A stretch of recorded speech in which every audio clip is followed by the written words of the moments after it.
We are the largest family-owned seed brand in the United States. This is the most Indiana thing ever. Yeah. I love this. Food that is healthy, safe, and consumable, the farmer cares the most about that. So what are the ways that you see Becks growing through 2025 and beyond? From South Bend to Evansville and everywhere in between, this is Get In, the show focused on the Hoosier State and the incredible stories happening here today. I'm Nate Spengel, founder of Get Indiana, and I will be your host for today's conversation. Basketball fans, listen up. March starts here in Indy. We are hosting the 2025 Barbasol Horizon League Basketball Championships. Mark your calendars for Monday, March 10th and Tuesday the 11th when the top 4 teams in men's and women's basketball will square off at the Corteva Coliseum at the Fairgrounds. Right now, Cleveland State leads the men's standings with Purdue-Fort Wayne right on their heels. For the women's, Purdue-Fort Wayne is at the top, just out in front of Green Bay. And we're going to get 6 incredible basketball games over a 2-day span. 4 semifinal games on Monday and both finals held on Tuesday. Action starts at noon both days, and you can buy tickets on the Horizon League website or on Ticketmaster. You also need to know about the all-new Horizon League individual membership. Fans can become Horizon League members and receive a unique Indy-centric shirt, Horizon League glassware, championship tickets, and much more. Check out all the details at horizonleague.org/Indy. Remember, March starts here in Indianapolis at Corteva Coliseum, March 10th and 11th. I will see y'all out there. Today, I'm joined by Bethany Gremmel, Director of Culture and Brand Experience at Becks Hybrids. Now, Bethany was born and raised on a grain and livestock farm in Greentown, Indiana. That's Howard County, up near Kokomo, Eastern High School for anyone listening out there. She was a 10-year Indiana 4-H member, a proud alumni of Purdue University, and has spent the last 15 years with Becks and is currently serving as their Director of Culture and Brand Experience. She has a heart for serving her community through leadership roles, including the Indiana Ag Leadership Program and a few other local advisory boards. Today, we're going to be talking about the incredible history of Becks Hybrids, their almost 95-year-old family-owned business here in Atlanta, Indiana, how they balance innovation while remaining family-owned, how Becks supports their farmers, and how Indiana stacks up in the ag space in general. Bethany, welcome to Get In. Nate, it's great to be here. On behalf of the Becks crew, we're honored to be a part of your podcast. I am super excited. When I first set out on the podcast journey and I thought about the coolest, most interesting companies that I'd like to sit down with, there was Sweetwater and Angie's List is really cool, but Becks was near the top. Like, I'm from a small town of 1,200 people in farm country, northern Indiana, and I always knew about Becks and knew about all the cool things they did. We're going to get into later, some stuff with some private jets and some rewards trips and cool things like that. So I'm really pumped for today's conversation. I just heard you say you're a farmer at heart. Yes, exactly. Like, I can't make anything grow or keep animals alive or anything like that. But at heart, I actually, there's a fun video on my Instagram last year. So my best friend, Andrew, he listens to a lot of the episodes.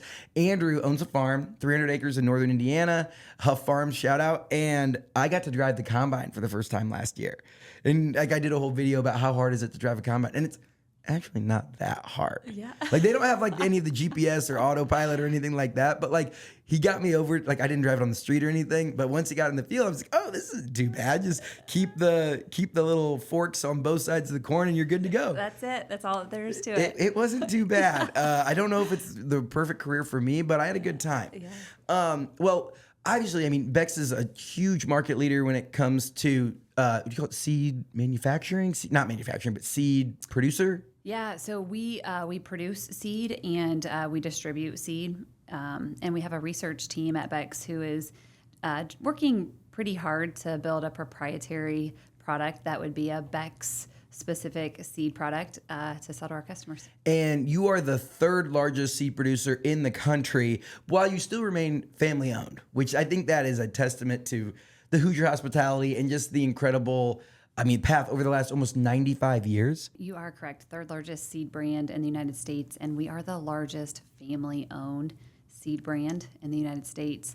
You gave a lot of credit to some important pieces, and I think the one piece we have to make sure we give credit to is to the Beck family. To persevere through a family-owned business, it will be 90 years here in the next couple of years, but to persevere that long and to be a company that's the size that we are blessed to be, the family has to make a commitment to reinvesting into this business.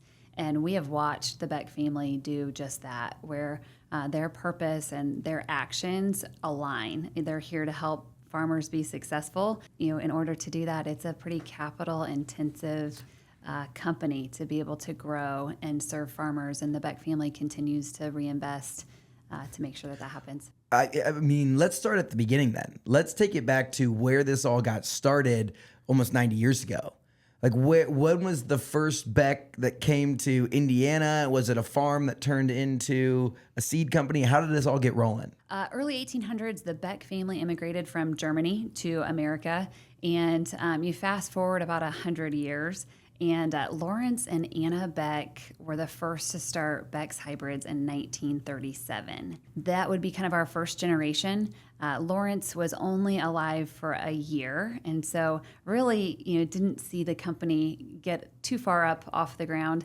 It wasn't a part of kind of what happened after that first year, but was a significant part of the idea of hybrid seed corn and starting Beck's superior hybrids. And this is in 1937? 1937. And okay, so for those that may not be agriculturally inclined, what is a hybrid? I only know that as a half gas, half electric car. So the innovation of hybrid seed corn was the next step in producing higher yielding corn for the farmer. And obviously that was important for farmers who are paid on yield, and hybrid corn was the way to do that. So the botany department at Purdue University was offering several farmers the opportunity to try this brand new hybrid seed corn concept. And when you think about the Beck family and innovation, it starts back in 1937 when Lawrence said, "Yes, I want to try this." And so Francis, Lawrence's son, was on the farm at that point in time also. After Lawrence passed, Francis and his wife Pauline continued to take over this hybrid seed corn production and then distribution to local customers, farmers who would be in that Hamilton County area. And so Francis and Pauline were heavily involved until Sonny and Glenda came back to the business. And for those that are familiar with the Beck story, Sonny is currently our CEO of Becks. And while he's effectively the third generation, he really is the patriarch that really kind of took Becks into a different level, along with several other key leaders inside the company. I know Sonny would want to acknowledge that, as well, because it wasn't he alone. He and his wife, and then their children, and then there's a few key members of the team that were helped. What year did Sonny and Glenda? Is that? Yes. What year did they come back into the business? Yeah, so it's really important to talk about Glenda. She is Sonny's best half, maybe, and has been a backbone for Sonny and the business. She was heavily involved in the business early on, and then stepped out and raised children while still kind of having a foot inside the business. You'll hear us probably talk about this a lot, but Becks is a relationship company. If you do kind of a quick MBA 101 class, there's really 3 ways to enter a market. And one is through a price position. And, are you the lowest cost provider in a market? And, if you look in the grocery section, that may be like a Walmart or an Aldi's. That is not Becks. Becks is not a low price provider. The second way to enter into a market is through innovation and through the constant recreation. And Apple's a great example of that. Every year or pretty frequently, there's a new release of a new technology that needs to be purchased by the consumer. And while Becks is very innovative, a lot of the seed that Becks sells, we do source from suppliers. That isn't really the area that we are king of the ring, but the third way is through relationships with your customer. And that is where Becks plays. That's where we show up and we figure out ways to serve our customer. And Glenda is really a big piece of that and always has been, as she has tried to stay connected with customers, with farmers, with our dealer team, with employees, and has really kind of brought that feel to the company and has been behind Sonny as they've. I think that's a testament of all great farmers. It's that there is also a rock star wife partner in the family there that's really keeping the ship on the rails. My uncle farms a ton up in Bremen as well, and his wife Deb is just phenomenal. And it's really a team effort there. Even maybe she's not getting in the combine, but it's all farmers and farmers' wives. Farmers' wives probably don't get nearly enough love and credit as they deserve. Amen. Yeah, it's a team effort for sure. And I think a farmer's an entrepreneur. Entrepreneurship is not an easy path, as you probably know. And so doing it with someone else and doing it as a team is a little bit easier. It's wild when you think of the economics of farming too, where it's like you get paid maybe once a year when you sell a bunch of stuff, and then you have to turn around and pour that right back into next year. And, you just try to break even and keep the yields, and buying more land's expensive. So getting yield is super important. And just the economics of farming is really interesting. And, bad years, I can't even imagine. Like, it's one thing with like modern entrepreneurship, you can just go out and sell more of your widget, right? You can sell more of your things. We can do more podcasts, right? You can't just go plant more seed 9 months ago to come harvest, right? Like, it doesn't work like that. So I have the utmost respect for farmers. They truly, don't get enough love, in my opinion. And that's not just pandering to the Becks audience here. This is a pro-farming podcast. Let that be known. But when we go back and talk about these inflection points in the journey of Becks, right? So it was Lawrence and Anna for 1 year, and then Lawrence passed away, and then his son. Yes. So Francis and Pauline were second generation. So that would have been like 1938 until when did Sonny and Glenda come in? Yeah, so 1964 is when Sonny and Glenda came back into the business and really started to make their mark on the business. And then that was like one of the big first inflection points of growing to, what you guys are today. Was seed distribution back in 1964 selling to other local farmers? Yes, we would have still been in this central Indiana territory. And one of the trademarks of Sonny is a true growth mindset. And he was insistent that if we are going to survive as a family-owned business, we must be growing. And I would say that is a hallmark of his leadership that we still very much embrace today. And, quite frankly, we encourage that of those that work with us, whether it's an employee in their mindset and in the areas that they're responsible for, our dealer network, and their continued growth, or even the farmer. We encourage and really foster that mindset throughout the whole company. I love that, the growth mindset and the idea of growing, but also keeping your community, right? I know I did, in the research that we did, we talked about hosting their first ham and beans supper, right? Yeah. Bringing 50 farmers or whatever together back in 1964, 65 time. Like, that's incredible. And I don't know if that was super common back then, but I don't think that there's many people now that are getting 50 or 60 leaders and kind of competitors and customers all together in the same room. In 1964, that had to be a pioneer. Not pioneer, but that had to be one of the first to do that. Yeah, and it speaks to what we've kind of already talked about, which is our desire to connect and kind of be in relationship with our customer or just with farmers, whether you're a Becks customer or not. And we have carried that forward. It's very traditional in a farm family that you're eating together around the kitchen table or, around somewhere in the field, or you're finding a way to still eat together. And so those ham and bean suppers were a time to connect and eat together, but also educate and provide agriculture information, agronomic information about the business. And that ham and bean supper has continued in different ways to today. We still have that same concept alive through our Becknology Days that we host in August, and through our PFR Insight meetings that we host during the winter that are kicking off right now during this season. We still embrace that same concept. And as we were talking earlier, I want to make sure we mention the next couple of generations with Becks too.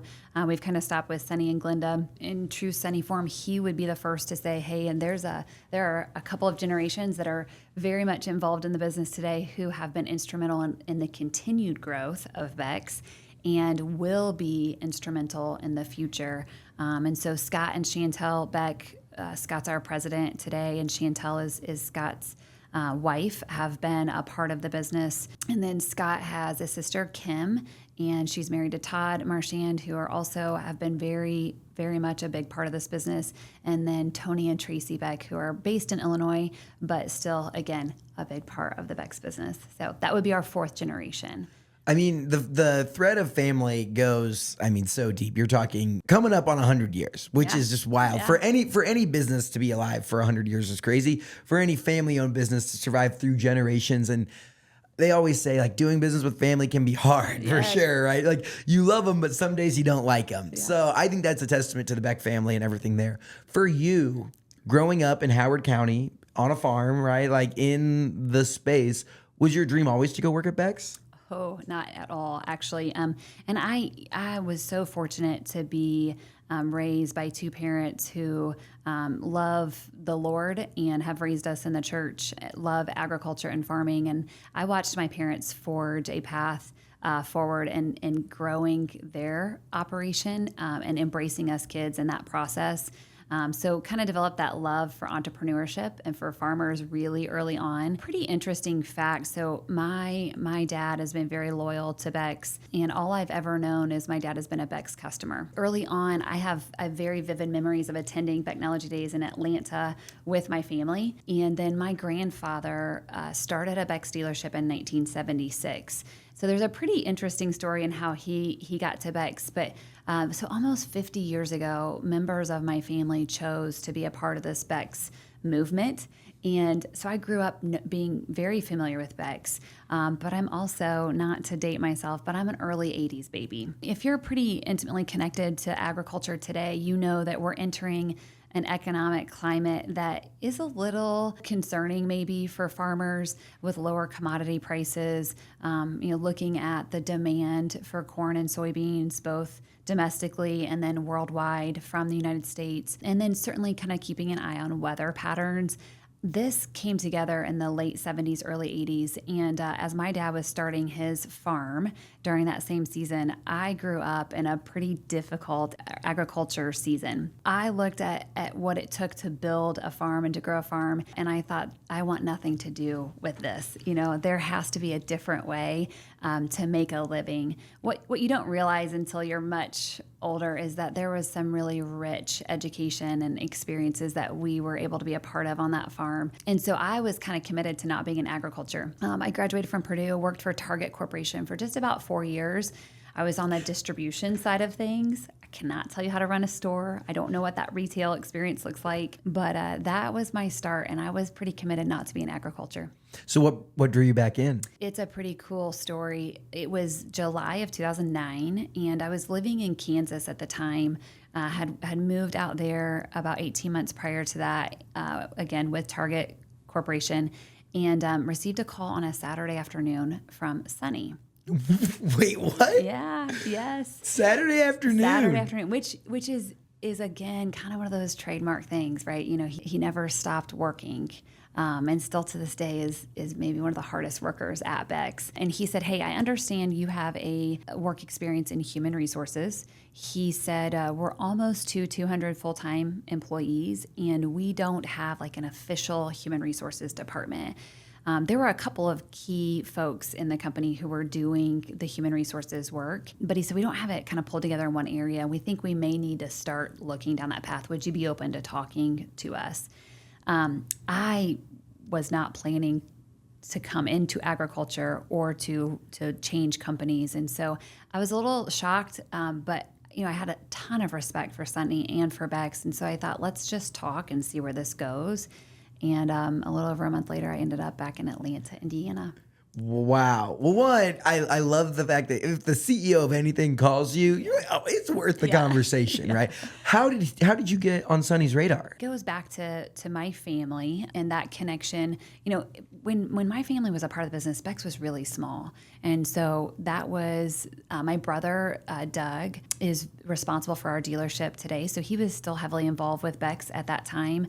Doug also had an internship at Becks, got a full-time offer to work on the sales in the sales team at Becks when he graduated. And so Becks and my family had been connected, up until that point, and the rest is history. In true Hoosier fashion, right? He's like, Yeah. Wait, there's that Bethany. Like she was around here somewhere. Let's get her back on here. Okay. And that was 15 years ago? Yeah. Oh, Yeah. man. August of 2009. And you just been rocking and rolling. So from 200 employees at the time to where are you guys at now?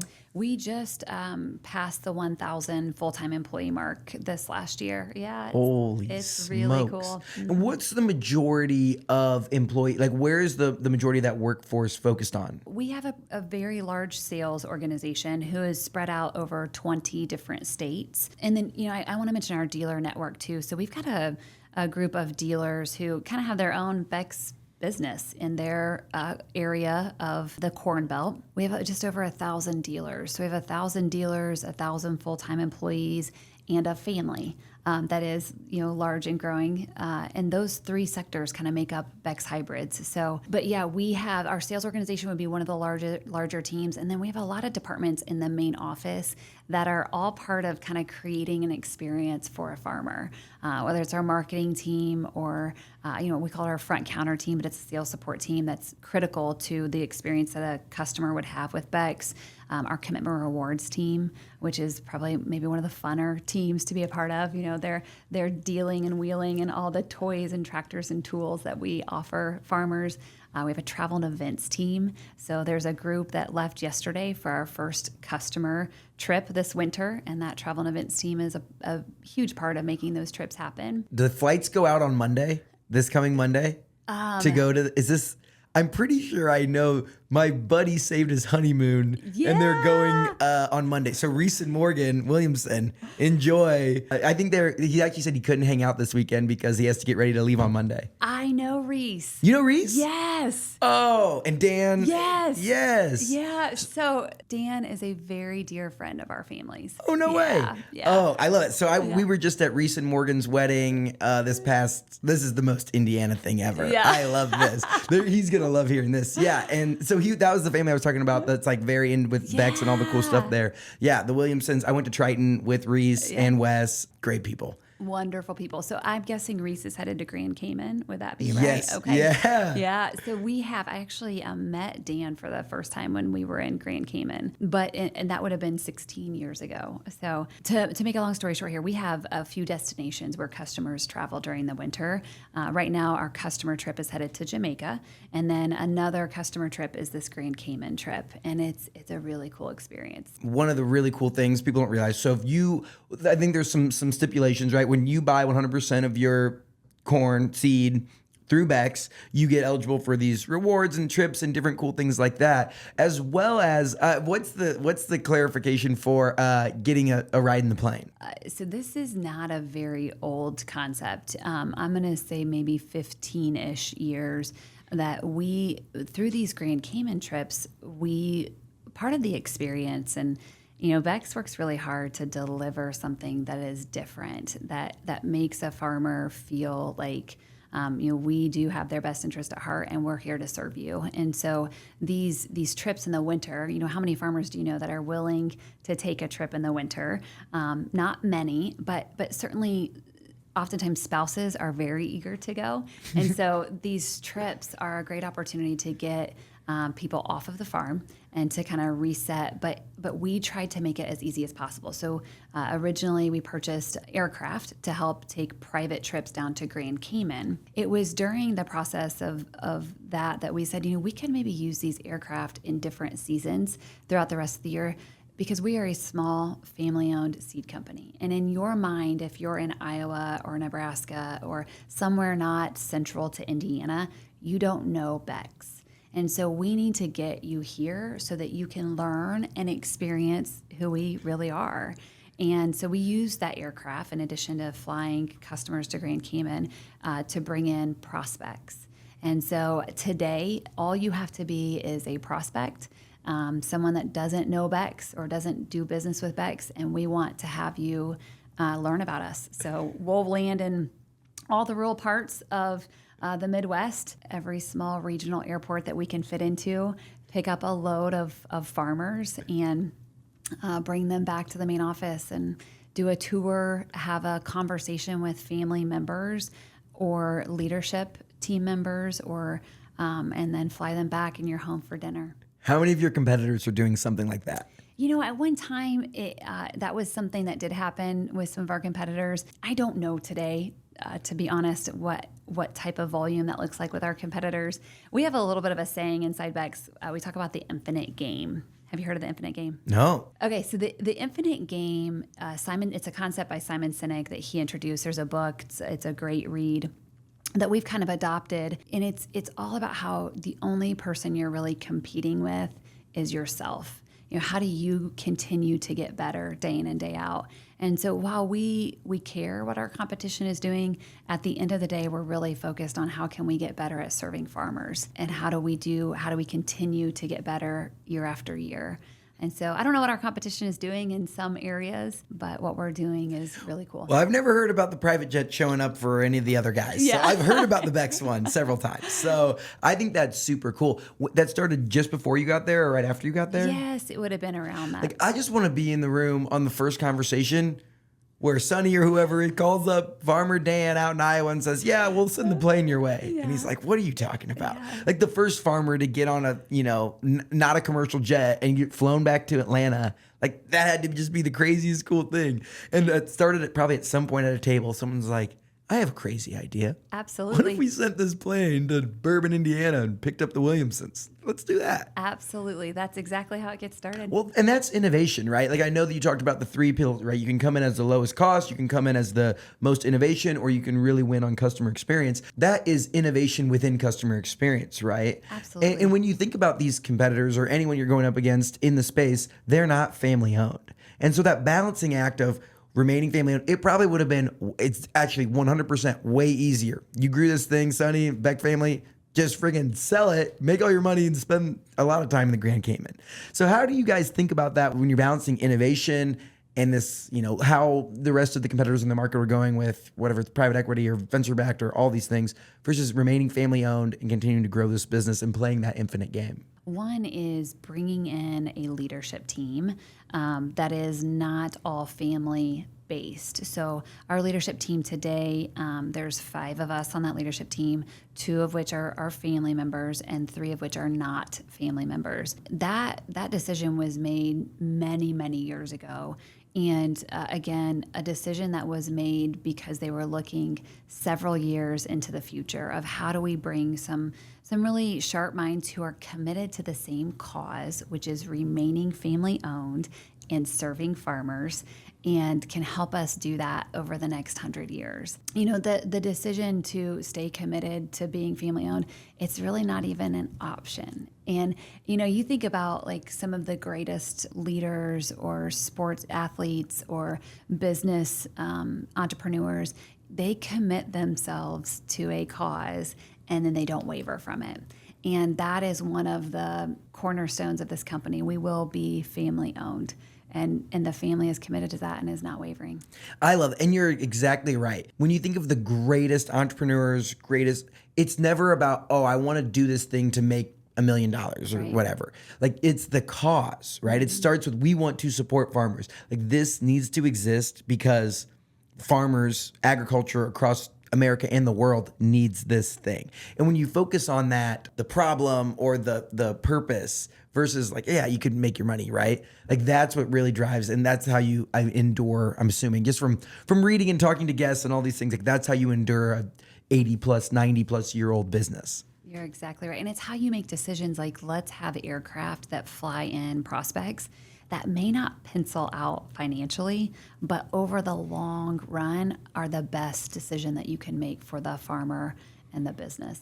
Well, when you think about, owning a business, running a family operated business, and you get a call on Saturdays, like are Saturdays still important to what you guys do at Becks, or has it now become a 9 to 5 Monday through Friday culture? No, we work all the time when the customer needs us. So there's a lot of hardworking people at Becks. It's again, one of the hallmarks is just the work ethic.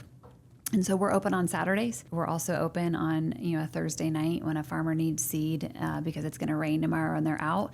And we're open on a Sunday afternoon if someone needs seed and we need to make it happen on a Sunday afternoon. I love it. Farming never stops. Nope. It's late into the evening, especially during the busy seasons of planting in the spring and harvest in the fall. It can be 6 a.m. to 11 p.m. if you're lucky. Yeah.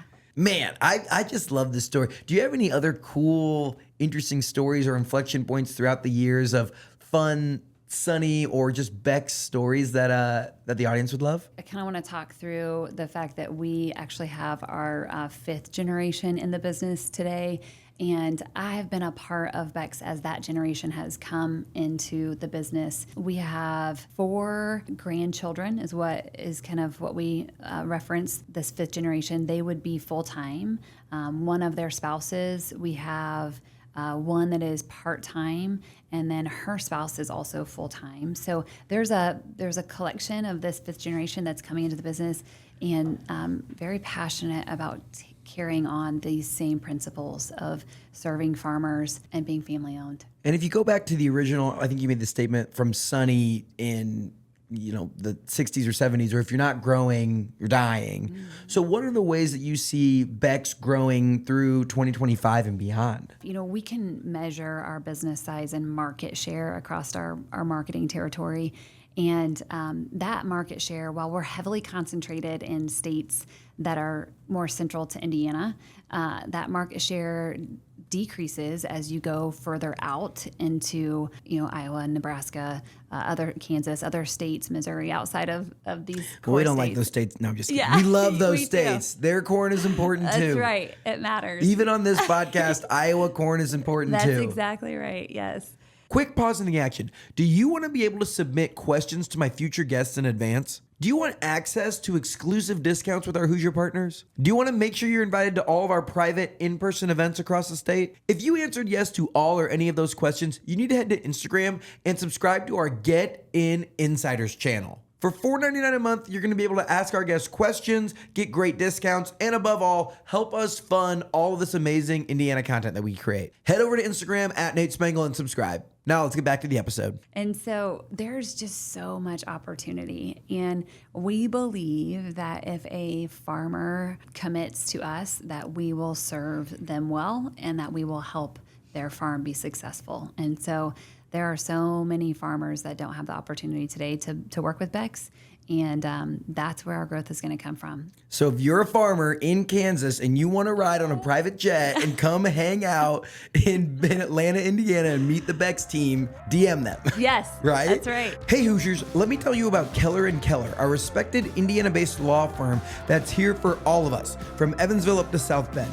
They've been serving Hoosiers since 1936, and they really know what it means to fight for the community. These guys have recovered over $1 billion for their clients. Yes, that's billion with a B. That's a serious track record of getting results. And here's something that should really make your wallet feel good. They have a zero-fee guarantee. That means you don't pay a dime unless they win your case. Talk about peace of mind when you're hiring a lawyer. So if you've been injured here in the Hoosier State, don't hesitate to call 1-800-2-KELLER to get the support and guidance you need. They mean business. Now let's get back into the episode. That's awesome. I mean, so when you think about the scope of Becks, what's the furthest distance away from Atlanta, Indiana that you guys have seed planted? We have here recently just kind of stepped into some of the eastern parts of Colorado, Wyoming, Oklahoma, and in Texas. We're pretty far south right now. So I mentioned the 20 states that we sell in today. A few of those states in the far donut parts are pretty new to us, and so we don't have a significant amount of market share, but we have stepped into the states and are getting to know farmers and their land and how we can serve them.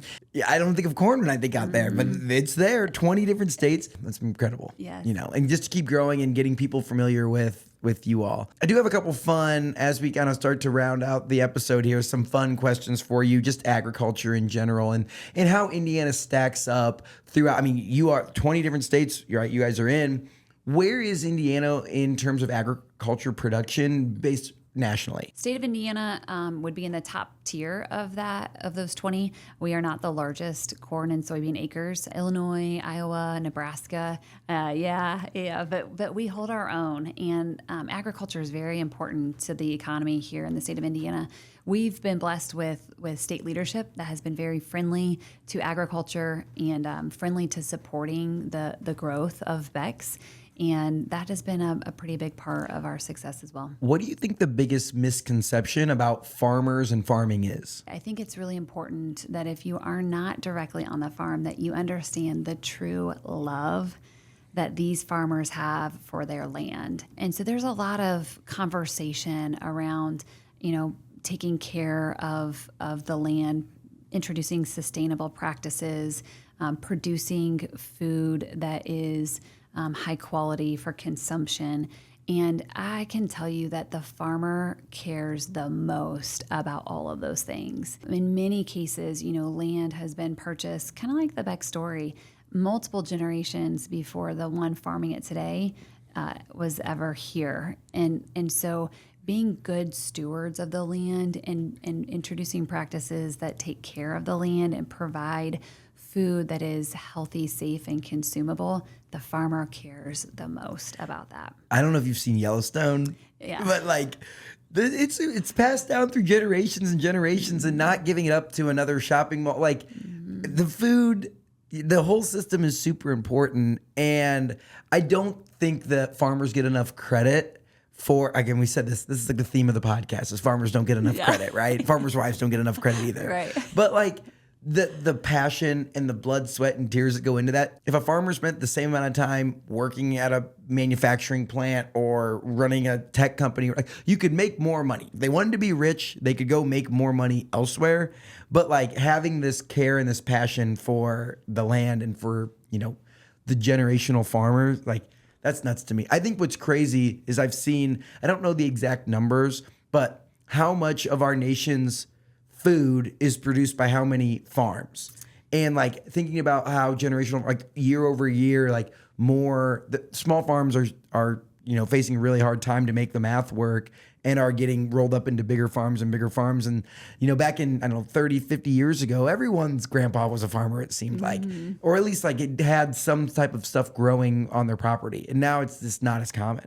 Yeah, you should ask Andrew what the replacement cost would be for that combine that you were driving if you did wreck it. If you bought brand new, with the latest technology and every piece that you needed, you're into $1 million single piece. If I wrecked that combine, it would have ruined their farm. Yes. I guess I didn't even think about how risky it was letting me have the controls, but no chance they were going to be out to get it. This is a 2003 that they bought new to them in 2022. So that just kind of talks about that. Yeah. One thing I did want to touch on when you talked about just the America's food system is constantly in the news for all this stuff, how much of those issues start with the seed, with the farmers, and what innovations are you seeing done on that end that's going to help better things end up on the table? Yep. So you mentioned, you had a great point early, just a few minutes ago, around the number of farmers that exist and how that relates to the general population. And so, less than 1% of our general population, they're farming. And so it's a very small voice compared to the rest of the population. If 1% are farming and 100% are eating, you do the math there. Yes. So there are misconceptions, and maybe not even misconceptions as much as there is just maybe a lack of information that is exchanged. And there's an opportunity to exchange a little bit more information, both through, there's a lot of government regulation and a lot of interest in having more government regulation on farmers, but there's probably not a lot of awareness of what that does to that local farmer, and how difficult that might be to implement, and maybe even an understanding of what the farmer's doing today to make sure that their grain is safe and healthy and consumable. And farmers care about that, and are part of making this a sustainable food supply system. And I think when a big thing around the entire country for the last 5-10 years is transparency, right? And it's every third Instagram swipe is somebody, talking about how to build a business or how to gain followers or how to do this, how to do that. Farmers just aren't that.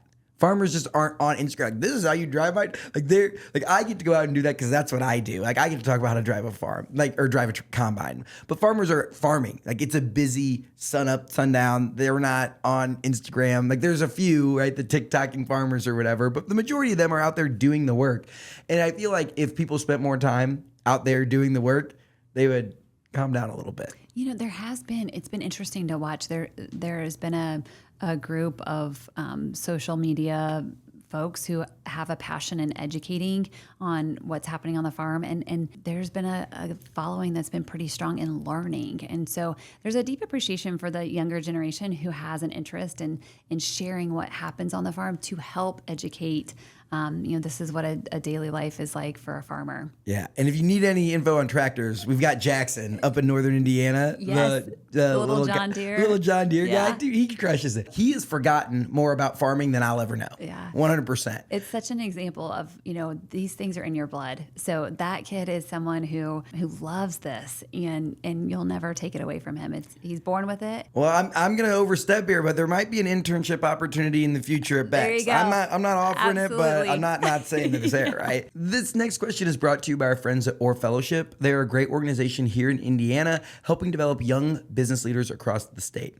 Bethany, what advice would you give to your 22-year-old self? I was 25 when I came to Becks, and quite frankly, kind of regretted it in the first 9 months of being at Becks. I left a really large organization, being Target Corporation, who was taking great care of me, and I was very well connected with some really incredible leaders, and came to a small family-owned company with 200 full-time employees, and I was back in kind of rural America. The reason I made that decision is first and foremost because I just felt like the good Lord was guiding me there, and I was just gonna be dutiful and follow. But the second reason is because, deep in my heart, agriculture is a very special place. But I think just following and taking a risk when you're 22.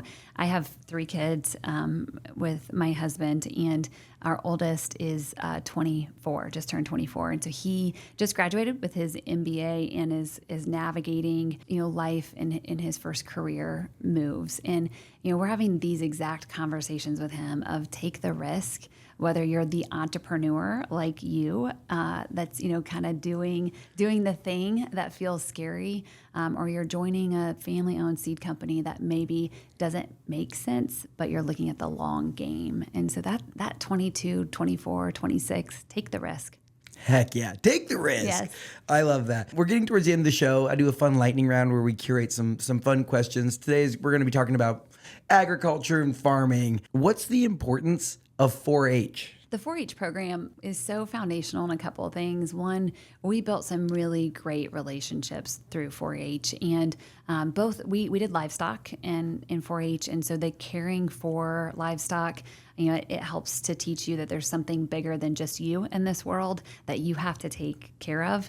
But then the competition of doing your very best, and then understanding, just agriculture and the full picture of agriculture. The 4-H program helps with all of those things. I still have some very close friends who I met in the 4-H program today. Oh, and the reward at the end when you get to go to the fair and hang out in the pig barn for a full week and eat all the ice cream. It's the best part. I was never a 4-H kid. Yeah. Unfortunately, we didn't have animals, so I would always go for the whole week and hang out with my buddies Austin and Charlie at the pig barn at the Marshall County 4-H Fair, and that was where trouble happened. Those are the days. Oh, yeah. Incredible. Okay, we're going to do a similar one. What's the importance of FFA? FFA is a similar concept to 4-H where there's opportunity to develop your leadership skills. The programs that FFA offers, public speaking, really deepening your agronomic knowledge, and then competing, which again is forcing yourself to be your best version of what you can be.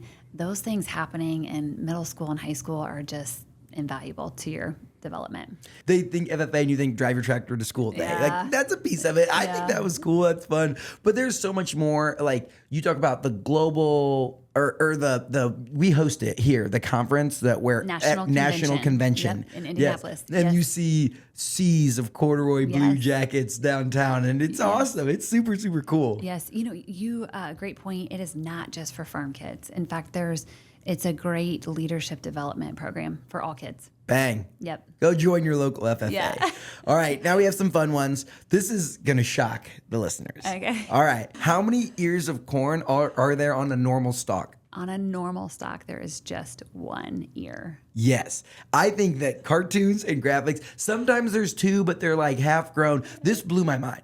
I thought from seeing cartoons, it's like there's an ear here and an ear here and an ear. No, it's just Those are one. the leaves. Yeah. Yeah, it's just leaves. Doesn't mean there's just like I have blown lots of people's minds when I found this out. Like sometimes there's two. Don't say there's not. But the majority, one stalk, one ear of corn. One corn. Yep. Just one. Okay. John Deere or Case IH? We have great relationships with both. And Spoken like a true politician. And we really do. We've talked briefly about our commitment rewards program, but both Case and John Deere have been partners in our commitment rewards program, which has been a vehicle that we have used to reward loyal customers at Becks. And so we have great partnerships with both. That'll work. Yeah. We'll take that. We'll take that. Yeah. They're both. I know that like right by the turn to go to Atlanta is Reynolds Farm Equipment, right? And they're a staple across central Indiana as well. Not saying that we're on either side here. I guess we like both of them. We'll reward farmers with red or green. We have a dear relationship with Reynolds, and quite frankly, they were very instrumental in getting commitment rewards up off the ground. And so it is okay to give Reynolds a shout out. Yeah. I love that. I've just been seeing a lot of content from CES and all these innovations. What's the craziest farming innovation tech thing that you've seen coming out? Well, right now we have an innovation department. It is just two individuals, Brad and Will, but they started a couple of years ago, and right now they're looking into a lot of robotics. That farmer transitioning from being in the cab operating the equipment to being behind the mechanical operation through remotes and other systems that enable robotics. The farmer's Roomba. Just send that out there. Absolutely. I have one for you. Okay. I've heard about this one. It's an Indiana-based company. His name is Spencer. He developed Rogue AI. Mm-hmm. Have you heard of this? I don't know. It's unmanned spot spray on top of fields. Yes. So I used to be office out of 16 Tech downtown, and I saw this guy building this massive drone. Like it's huge. The propellers are longer than this table. And it can lift 500 pounds or whatever. And it turns out Spencer was from Plymouth, which was just down the street from me. I just like sat and talked with him for like an hour one day about what he was building. And the idea is it drives out on a semi, fills up its tank, goes and spot sprays a field, and kind of like innovates on crop dusting and different types of the chemicals and stuff that have to go down. Really interesting stuff. Yeah, it's here, it's coming, and it will continue to be a future of agriculture. And Spencer and others who are innovating in this space, they're putting a lot of time and money investing in what this future looks like. But that is the future. Yeah, it's wild. I think like vertical farming, and all of a sudden we're going to be like looking up in Atlanta, and there's going to be a 50-story skyscraper of fields. Like you never know, could happen. Maybe so. Okay, what's the best thing about working at Becks? Becks has been successful because of the people that are part of this business. And I mentioned the over 1,000 dealers, over 1,000 employees, and then the Beck family. You look to your right and your left, and you find really great people who are passionate about serving farmers, and we're all doing it together. So I think just being surrounded by some really amazing people. What is one of the oldest family farms that you know of? One of the oldest family farms that has been a part of Becks would be Wimmer Farms out of Rockville, Indiana. Just west of Indy. There we go. So Max Wimmer, and then he's had a pretty key partner in crime, Doug Burgess, that has been a part of his operation for quite some time too. How long have they been a partner of Becks? So Max just celebrated 50 years as a dealer with Becks. Yeah, Holy smokes. customer, yeah. 50 years. So that means that they're like distributing farm or seed around that area as well? Yes. All our dealers have local relationships where they serve local farmers through selling seed, but also delivery of seed or commitment reward items, or helping customers be aware of the technology opportunities and other things. Kind of your boots on the ground in the local market. That's really cool. So important to Beck's. Wimmer Farms in Rockville. Yeah. So if anyone from Wimmer Farms sees this, keep up the good work. Let's see the next 50 years. That's right. Have you heard of any interesting superstitions or traditions before planting season? Prayer. It's not a superstition, but it is a reality. I kind of talked like growing up, we grew up in prayer and talking about like the weather and commodity markets. Like those were the three most frequent conversations because there's so little that you can do with the weather, Mother Nature, and quite frankly, the same is true with commodity markets. And so you got to pray your way through farming. It's the only way to make it. There you go. Yeah. I love that. What are the biggest crops that are produced in Indiana? Definitely corn and soybeans. We are a corn and soybean state. So those are the two largest volume crops produced in the state of Indiana. Are there any niche products that Indiana's known for? Yeah, so there's some sunflower. Becks is not heavily involved with some of the smaller niche products, but there's some sunflower and oil farms that are pretty. Is it popcorn? Yes, Huge popcorn as well. is huge. Goot wine popcorn up in Yes. northern Indiana. Yes. Yeah. Yep. Shout Weaver out Seth. popcorn. Yes. Yes. So we are not intimately involved with either of those crops.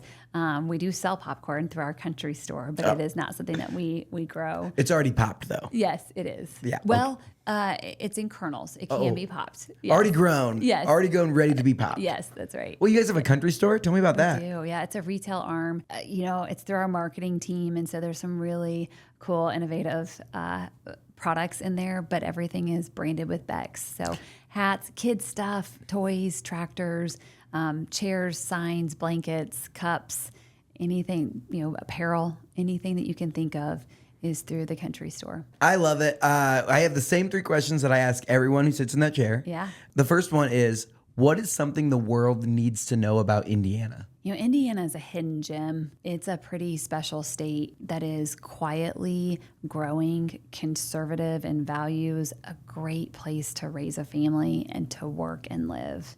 It's got everything. We're not near a beach or a mountain, but we have a lot of other Exactly. Good people, though. People really trump good places people. all the time. Yes, sir. Well, you kind of teed into the next question, but what is a hidden gem in Indiana? Becks hybrids. Truly, it is something. Becknology days especially are open to anyone. In Atlanta, it's usually the very last Thursday, Friday, Saturday of the month of August, and it's open to anyone. And it's an opportunity to come up and just see a family-owned seed company, learn a little bit about agriculture while you're there, and experience the Indiana hospitality. I can agree more. And I think non-farmers across the state, we can do a better job of learning and supporting the farmers because they do make a huge impact in our state. I think Mitch Frazier and his team at Agronovus are doing a great job of kind of blending the tech and businessy side with what's going on the actual farm. So I just think that, you go up to Becknology Days. One, great name. I'm a sucker for a good play on names. Like that's a good one. Yeah. In August, that's when it is. Yes. But do you do other ones like across the country as well? We do the whole month of August. We are traveling, and the other Becknology Days are one-day events in some of our other states, Minnesota, Nebraska, Kansas, Illinois, Iowa, You do that all in a month? Kentucky. We do. It is a very, very busy month. We have Holy. 3 days in Atlanta. Hell, Yes. man. Yeah. Good for you guys. Final question here. Who is a Hoosier that we need to keep on our radar? Someone who's doing big things. That Beck family is just really special. Sonny Beck has given really his life to move this company and farmers in a different place than they were 60 years ago when he started. Scott Beck has served very dutifully in supporting Sonny in doing that while adding Scott's own perspective. And Scott is a God-fearing man that it loves farmers and loves to serve other people. And so when we talk about our culture and this service-minded culture, Scott is really accredited for influencing that. And Chantel and Glenda, as well, as I mentioned earlier. And then we've got this next generation that's really neat. And to just name one of them probably wouldn't be fair. So all of them. That's fair. I love that. How old is Sonny? So he will be 85 in November. Farming, year. that's young. I know. 85 is still running as CEO. That is like a true farmer. Yeah. I think my grandpa, who started my uncle's farm forever ago, he was moving and grooving until 85, 87, well into 20 years past retirement. That's nuts. Yep. You just can't stop. No. It's just it's built into your DNA. It is. Yeah. And he's not going to stop anytime soon. So. Heck yeah. Let's go. He's probably having his funnest days right now. So Right? Yeah. Thank you so much for coming on and telling us a little bit about the Becks Hybrids journey. I mean, from family farm to 5 generations now of a Hoosier family-owned business that's big in Indiana, but big on a national scale. I love seeing stories of Hoosiers and Hoosier-owned companies that are making global, national impact. I think that's just so cool and something that sometimes we take for granted here, right? When we have the Becks, the Sweetwaters, the Eli Lillies, all of these awesome amazing national companies right in our backyard. So one, thank you to you all for all the hard work you do. Thank you to all the farmers that you work with and that you serve for keeping us well fed. Me more than others, right? Like, holy smokes. But yeah, just thank you. This was an awesome episode. Yeah, it's great to be a part of it. Love what you're doing and wish you the very best as you continue to highlight all the great corners of the state of Indiana. Amazing. Thank you so much. And we'll have to catch up at the next Technology Days. Love it. We'll see you in August. Thank you for listening to this episode of Get In. If you like what you heard, make sure you leave us a review wherever you listen to podcasts. This show is made possible by our friends up at Sweetwater. Whether you're looking to start a podcast or take your content to the next level, click the link in the description to see all of my gear recommendations at sweetwater.com. If you want a behind the scenes look at everything we're doing across the state, make sure you follow me on Instagram and TikTok at Nate Spangle. Thank you so much for listening and being part of what makes the Hoosier State great. We'll see you next time here on Get In.